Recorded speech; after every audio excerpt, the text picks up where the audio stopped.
my channel Crystallized Science. So in our previous lecture we have seen that combination reaction is nothing but an exothermic reaction. क्या है, चलो याद करवा देते हैं. कॉम्बिनेशन रिएक्शन है, इसके हमने कई सारे एग्जांपल्स देखे थे, right. So combination reaction is nothing but a type of exothermic reaction. Exothermic reaction क्या होता है? एक्सोथर्मिक रिएक्शन वो वाला रिएक्शन है जिसमें हीट एनर्जी है वो रिलीज होती है. कौन से वाले रिएक्शन है जिसमें हीट एनर्जी रिलीज होती है? कौन सी तरफ रिलीज होती है? प्रोडक्ट के साइड. कौन सी तरफ? Product side. ठीक है, ये चीज हमने पढ़ी थी, right. Now we will study about decomposition reaction which is totally opposite to the combination reaction. Combination reaction क्या था? फिर से याद दिला देता हूं. A + B gives C, simplified form. दो रिएक्टेंट से एक प्रोडक्ट बनता है. डिकम्पोजिशन रिएक्शन में क्या होगा? एक रिएक्टेंट है और कई सारे प्रोडक्ट्स मिलेंगे. कैसे मिलेंगे चलो देखते हैं.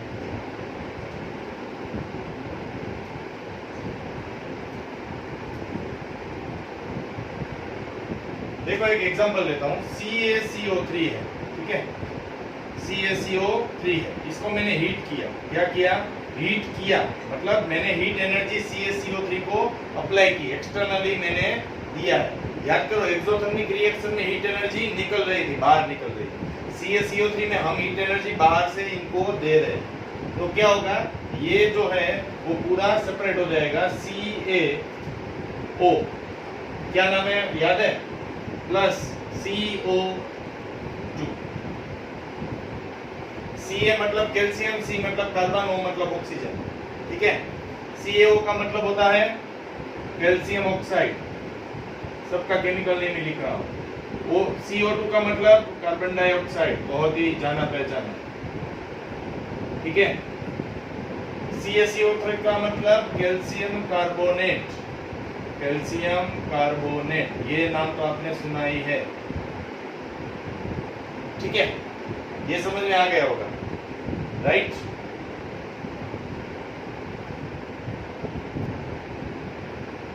देखो CaCO3 हीट एनर्जी को एब्जॉर्ब किया, मिला CaO और CO2.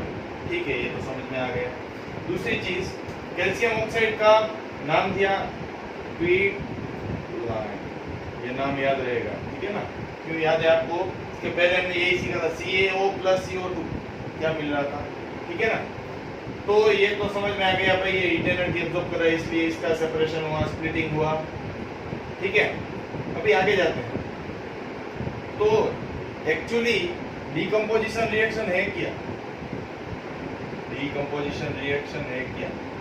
डिकम्पोजिशन रिएक्शन मैंने क्या बोला था? Opposite of combination. C gives A + B when any reactant देखना, रिएक्टेंट लिखा है, absorbs एनर्जी, कोई भी हो सकती है, हीट, लाइट या फिर इलेक्ट्रिसिटी. अगर कोई रिएक्टेंट एब्जॉर्ब करता है एनर्जी, एनर्जी कौन कौन सी? हीट, लाइट या electricity, and gives simple products.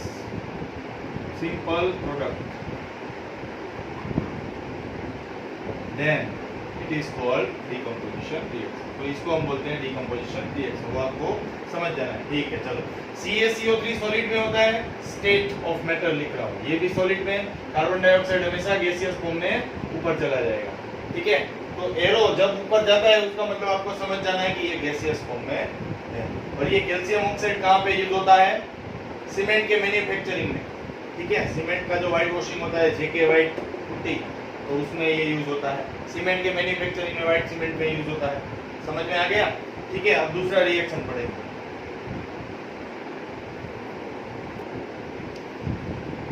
दूसरा रिएक्शन करते हैं कि फेरस सल्फेट के क्रिस्टल है, इसको हमने हीट किया फिर से.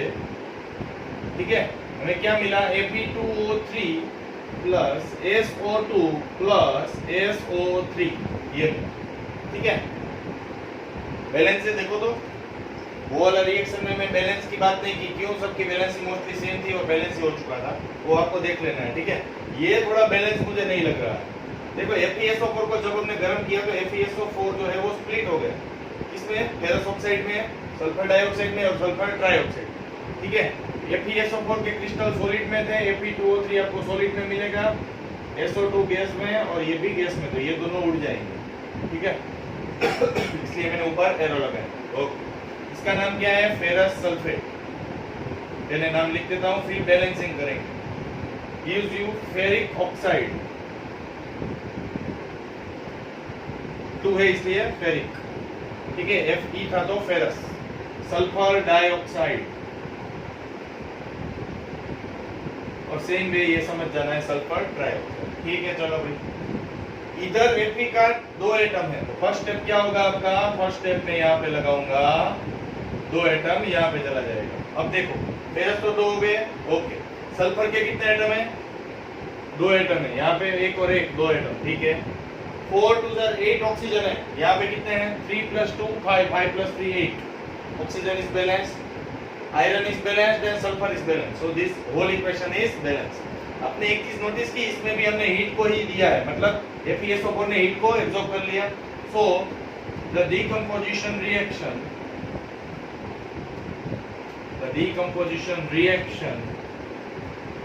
in which heat energy is absorbed, heat energy याद रखना, are called थर्मल नाम सुना है ना, थर्मल मतलब हीट, थर्मल डिकम्पोजिशन रिएक्शन, ठीक है। समझ में आ गया? तो जो हीट को यूज करता है खुद को स्प्लिट करने के लिए, वो वाले रिएक्शन का नाम है थर्मल डिकम्पोजिशन रिएक्शन। ओके, चलो ये तो समझ में आ गया। अभी मैं और एक एग्जांपल दे रहा हूं आपको। एक लीड नाइट्रेट वाला है, वो आपको घर से ट्राई करना है, नहीं आता है तो बाद में सॉल्व करेंगे। अभी मैं आपको एक सनलाइट से कैसे स्प्लिटिंग होता है, AgBr, ठीक है। क्या देता है आपको? Ag + Br, ठीक है। ये चीज के बारे में हम पढ़ेंगे, मतलब सिल्वर ब्रोमाइड, नाम क्या है? Silver bromide. पर ब्रोमीन का एटम हमेशा डायटोमिक होता है। डायटोमिक मतलब वो हमेशा 2 एटम के साथ ही पूरा एक मॉलिक्यूल बनता है ब्रोमीन का, ठीक है। तो यहाँ पे क्या लगाऊंगा? 2, यहाँ पे क्या लगाऊंगा? 2। सिंपल। क्या सेपरेट हो गया? सिल्वर। यहाँ पे क्या निकला? ब्रोमाइन, ठीक है भाई। बीच में कुछ लगाया होगा ना, सनलाइट लगाया। क्या लगाया? सनलाइट लगाया। सनलाइट को एब्जॉर्ब कर लिया सिल्वर ब्रोमाइड ने और सेपरेट हो गया Ag और Br, ठीक है। ओके, तो the reaction in which sunlight is absorbed to give products are called photolytic decomposition reaction. AgCl वाला टेक्स्ट बुक में आप खुद से कर सकते हो, ठीक है। सेम ही है, इसके जैसा ही है, वैलेंसी भी सेम, ठीक है। चलो, सनलाइट वाला समझ में आ गया, राइट। अभी इलेक्ट्रोलाइटिक डिकम्पोजिशन रिएक्शन करेंगे, उसके बाद हम लीड नाइट्रेट वाला एक बड़ा सा कॉम्प्लेक्स रिएक्शन को बैलेंस करेंगे, और वो एक टाइप ऑफ थर्मल रिएक्शन ही है, ठीक है। थर्मल डिकम्पोजिशन रिएक्शन ही है। कैसे उसको बैलेंस करेंगे, कैसे सेपरेशन होता है, वो सब चीजें देखेंगे। तो पहले हमने क्या देखा? Thermal decomposition. अभी हमने क्या देखा? Photolytic decomposition. क्यों फोटोलिटिक? क्या एब्जॉर्ब किया? सनलाइट एब्जॉर्ब किया। उसमें क्या एब्जॉर्ब किया था? हीट एनर्जी एब्जॉर्ब किया था, याद रहा। और अभी एक तीसरा बाकी है, जिसमें इलेक्ट्रिसिटी का यूज करके खुद को एनायन और कैटायन में बांट देंगे। जो कौन सी प्रोसेस में यूज होता है, गेस कर सकते हो? जो आपने चैप्टर नंबर 13 स्टैंडर्ड 8 में पढ़ा था, इलेक्ट्रोलाइटिक प्रोसेस से, ठीक है। इलेक्ट्रोलाइटिक डिकम्पोजिशन रिएक्शन भी होता है, ठीक है। बहुत ही सिंपल है। NaCl गिव्स यू, इसमें क्या करो आप? इलेक्ट्रिसिटी लगाओ सेल से, मालूम ही है ये प्लस है ये माइनस है, दोनों आपको अलग अलग Na प्लस और प्लस Cl माइनस। ये कहाँ पे मिलेगा आपको और ये कहाँ पे मिलेगा? ये मिलेगा आपको कैथोड पे, ये मिलेगा आपको एनोड पे। नाम लिख रहा हूँ ऊपर, इसका नाम है सोडियम, इसका नाम है क्लोरीन। क्लोराइड मत लिखना, इसका नाम है सोडियम क्लोराइड। ये सब चीजें की बहुत ही ध्यान रखना है। जब कंबाइन होता है तब पीछे आईडी लगता है, खुद के फॉर्म में तब आयनी लगेगा। समझ में आ गया? तो सोडियम और क्लोराइन दोनों सेपरेट हो जाएंगे।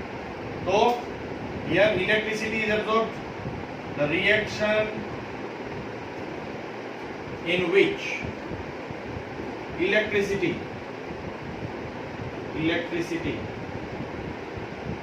is absorbed to form products are called electrolytic decomposition reaction. Electrolytic decomposition reaction.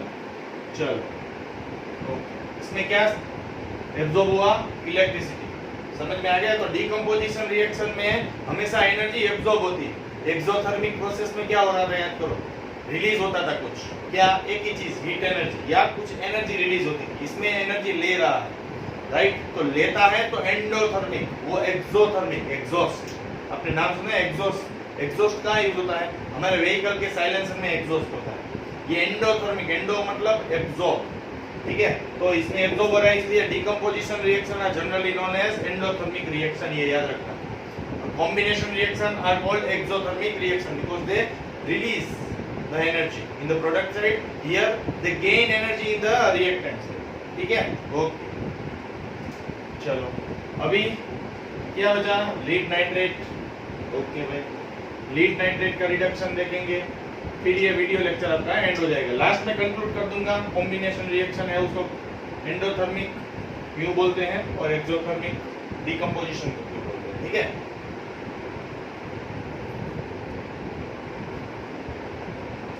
तो एक लीड नाइट्रेट PbNO3 ट्वाइस होता है, ठीक है ना?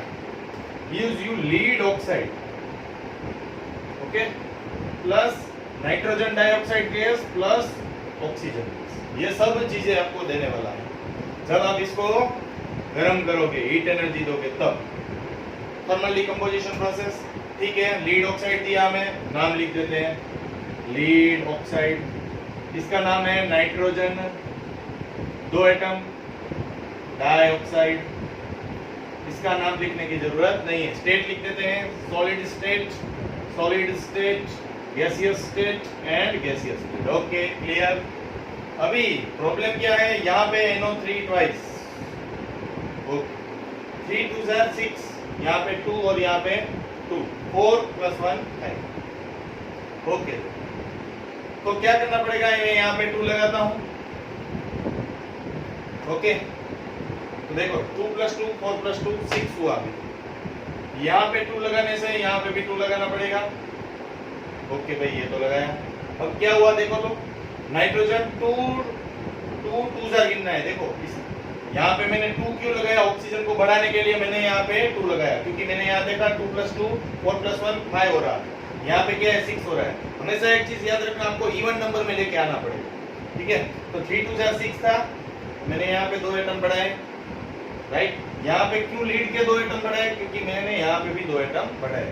चलो ये तो समझ में आया। अभी देखो नाइट्रोजन के कितने एटम्स हैं? फिर से रिपीट कर रहा हूँ, 2 2 4 एटम्स है नाइट्रोजन के रिएक्टेंट से, 2 2 गिनना। तो वैसे ही ऑक्सीजन के कितने होंगे बता सकते हो? 3 2 6, 6 2 12। कुछ नहीं है तो मल्टीप्लिकेशन सेम एज मैथ्स, बीच में प्लस आता है तो प्लस कर देना। 3 2 देखो 3 2 ये यहाँ का 3 2 किया और उसके साथ 2 का मल्टीप्लाई 12 हुआ, ठीक है? समझ में आ गया? तो नाइट्रोजन कितना बना? 4, तो यहाँ पे मैं 4 लगा देता हूँ। अब देखो तो कितना हुआ ऑक्सीजन? अब सब कुछ समझ में आ गया होगा। देखो लीड के कितने एटम है भाई? 2, ठीक। ऑक्सीजन के 2 + 8 10, 10 + 2 12। ऑक्सीजन कितना हुआ? 2 + 8 + 2 दैट इज इक्वल टू 12। देखो 2 8 2 12 कंप्लीट। ओके नाइट्रोजन एक ही जगह पे 4, लीड कितने हैं? 2 है भाई, nitrogen 4, okay match the following. Lead कितने हैं यहाँ पे भी 2, मैच द फॉलोइंग। अभी समझ में आया क्यों मैंने यहाँ से स्टार्ट किया 2 लगाना? 2 से स्टार्ट करना है आपको, मैंने बोला था एरर एंड करेक्शन मेथड। समझ में आ रहा है, राइट? तो यहाँ पे E2 लगा सकते थे, राइट? तभी ऑक्सीजन बढ़ेगा, ऑक्सीजन E1 में आ गया, देखो यहाँ पे 2 + 2 4 + 2 6। तो यहाँ पे 2 लगाने से क्या प्रॉब्लम हुआ था?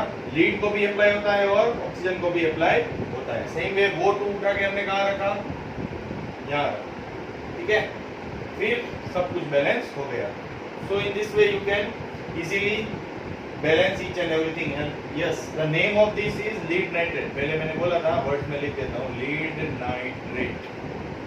समझ में आ गया कॉम्प्लेक्स रिएक्शन कैसे बैलेंस हुआ है? टेक्स्ट बुक में इसके स्टेप्स नहीं दिए हैं, आपको मैं स्टेप वाइज समझा रहा हूँ कैसे क्या लॉजिक है, ठीक है? तो अच्छे से समझ लेना और राइट करना तो समझ में आ जाएगा। लिख के प्रैक्टिस करना, जितना करो उतना। Right and practice you will know the logic easily. बहुत ही इजी है और बहुत ही सिंपल है, ठीक है?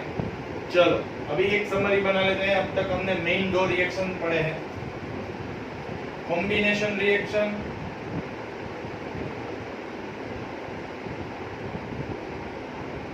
और decomposition reaction.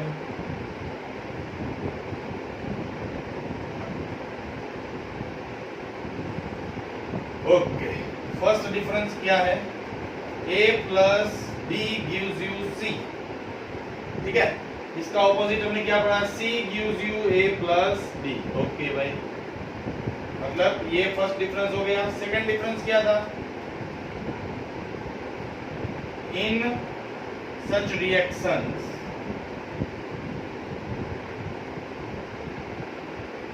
more than one reactant forms single product। इसका मतलब क्या है? एक से ज्यादा रिएक्टेंट सिंगल प्रोडक्ट बनाएंगे। इसका opposite, in such reactions one reactant forms more than one product।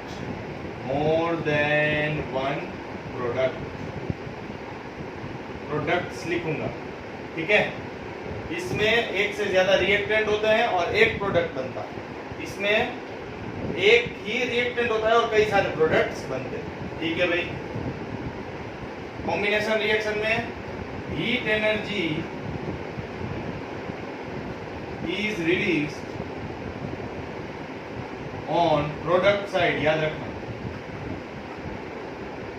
इसलिए इसका नाम क्या था? Exothermic reaction. इसलिए इसको एक्सोथर्मिक रिएक्शन भी बोलते हैं, ठीक है? ये तो समझ में आ गया। तो इसका ऑपोजिट क्या है?